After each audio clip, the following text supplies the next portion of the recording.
जगद्गुरु संत तुकाराम महाराज सांगतात, तीळ जाळिले तांदूळ, काम क्रोधे तैशेची खळ.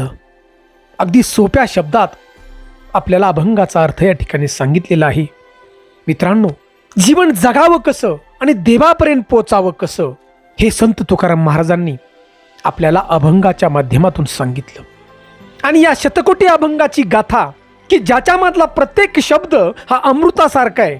आणि हे जगद्गुरु संत तुकाराम महाराजांचे विचार चंद्र आणि सूर्य आहेपर्यंत आपल्याला जीवन जगण्यासाठी आणि देवापर्यंत पोचण्यासाठी नक्की उपयोगी पडतील.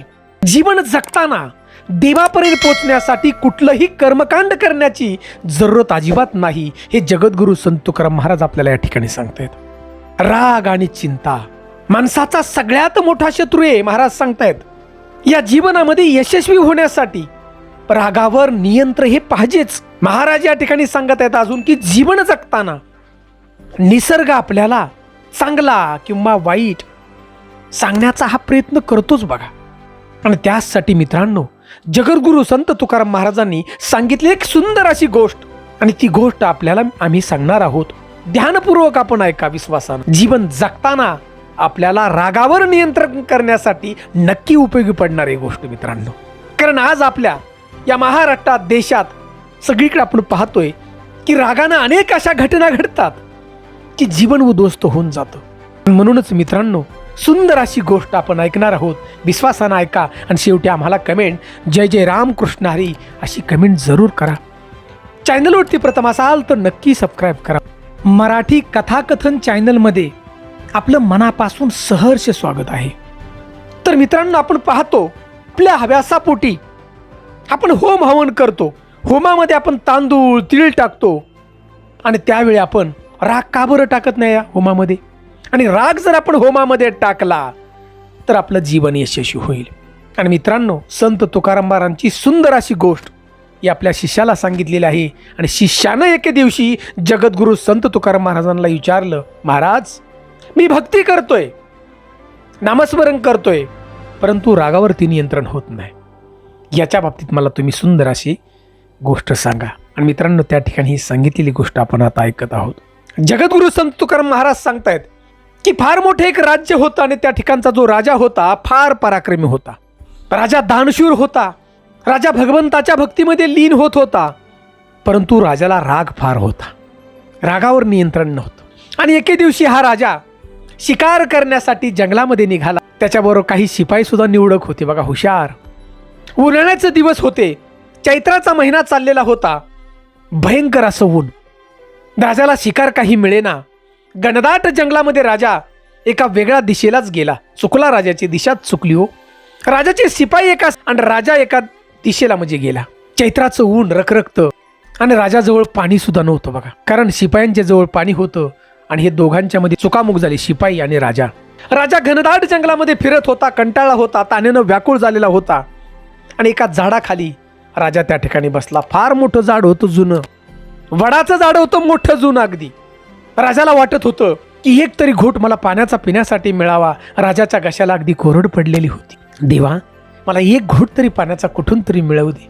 राजा सावलीला बसला आणि पटकन राजाच्या डोक्यावरती एक थेंब त्या ठिकाणी पडला पाण्यासारखा. राजानं पाहिलं, वर तर काय दिसाना.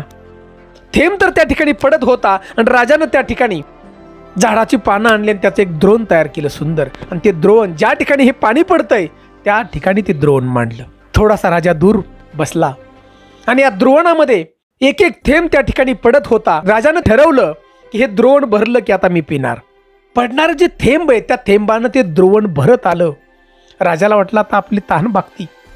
त्या राजानं ते द्रोण तोंडाला लावणार तेवढ्यातच एक पोपट भेगानं आला आणि आपल्या पंखानं ते द्रोण खाली पाडलं. राजाला ते पाणीच पिता आलं नाही, म्हणजे त्या द्रोणामधलं. राजाला भयंकर राग आला की राजाला वाटलं की आता हे द्रोण मी परत भरायला लावतो आणि परत जर हा पोपट आला तर त्याला मारूनच टाकतो. परत राजाने ते द्रोण ज्या ठिकाणी थेंब पडत होते त्या ठिकाणी ते द्रोण मांडलं आणि ते द्रोण भरण्याची वाट राजा पाहत होता. काही वेळानंतर ते द्रोण भरलं आणि द्रोण भरल्यानंतर राजा जसा तोंडाला लावणार तसा तो पोपट इतका वाऱ्याच्या वेगानं आला की भरकन पंखानं ते द्रोण खाली पाडलं की राजाला तलवार सुद्धा बघा हातातली फिरून दिली. एवढं वेगानं ते द्रोण खाली पाडलं. राजा भयंकर चिडला. राजा म्हणला, तहान तर एवढी लागली, हा पोपट असं का करतोय की माझं भरलेलं द्रुवण पाण्याचं खाली पाडतोय.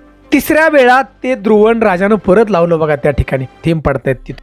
आणि राजानं विचार केला की आता मी तलवार हातात घेऊन तयारीत राहील आणि या पोपटाला मारूनच टाकेल, पण पाणी हे पिणारच.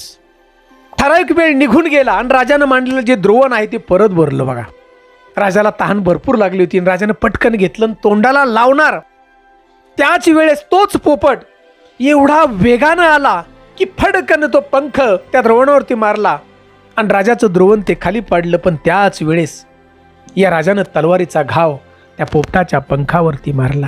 तो पोपट तडफडत त्या ठिकाणी खाली पडला हो, परंतु राजाला त्या ठिकाणी ते पाणी पिऊ दिलं नाही त्या पोपटानं.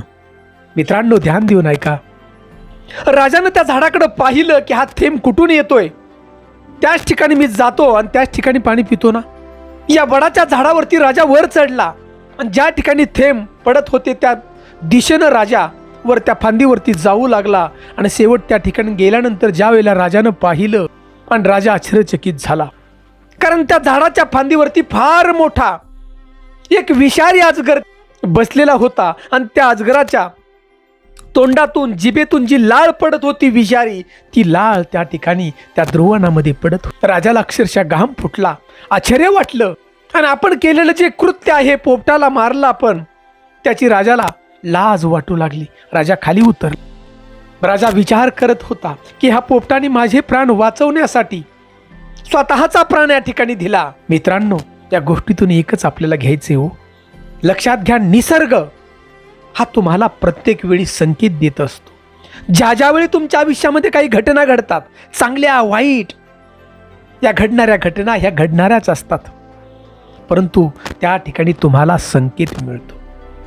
त्यावेळी तुम्हाला जो राग येतो ना, त्या रागावरती नियंत्रण आपण ठेवलं पाहिजे. एखादी घटना घडली की पटकन राग येतो बघा आपल्याला. चांगली असेल तर मजा वाटते आणि वाईट असेल तर राग येतो, परंतु त्या रागावरती नियंत्रण यासाठी ठेवायचा असतो की हा सगळा निसर्गाचा खेळ आहे आणि निसर्ग या ठिकाणी आपल्याला सांगतो, संकेत देतो. त्यामुळे आपण नेहमी रागावरती नियंत्रण ठेवा. मित्रांनो, विचार करा, हा जो राजा होता महापराक्रमी होता, हा राजा दानशूर होता, हा राजा भगवंताची भक्ती करणारा होता. म्हणून निसर्गानं या राजाला वाचवण्यासाठी हा केलेला प्रयत्न आहे.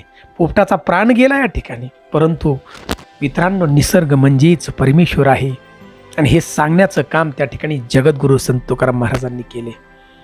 वृक्षवल्ली आम्हा सोय रे. जगद्गुरु संत तुकाराम महाराजांनी जी अभंगाची गाथा सगळी लिहिली ना, ही बंढारा डोंगरावरती लिहिलेली आहे, निसर्गामध्ये राहून. म्हणून मित्रांनो, निसर्ग म्हणजे परमेश्वर आहे. तुमच्या जीवनामध्ये काही ज्या घटना घडतात त्या घडणाऱ्याच असतात. भगवद्गीतेमध्ये या ठिकाणी भगवंतानं सांगितले अर्जुनाला, जे होणार आहे ते होणारच आहे, जे होतंय हे चांगल्यासाठीच होतंय असं आपण समजायचं आणि रागावरती नियंत्रण. म्हणून मित्रांनो, जगद्गुरु संत तुकाराम महाराजांनी सांगितलेली ही गोष्ट आहे बघा, की रागावर नियंत्रण करायचं कसं.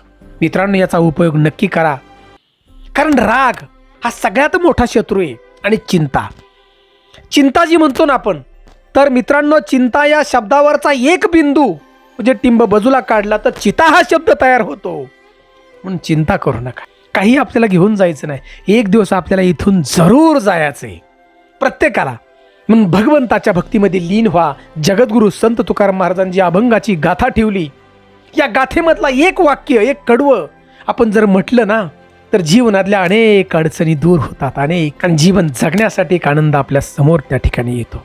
म्हणून अभंगाची गाथा, अभंग पाठ करा, आपण म्हणा, ऐका आणि मग पहा, जीवन जगण्याला एक वेगळाच आनंद तुम्हाला येईल.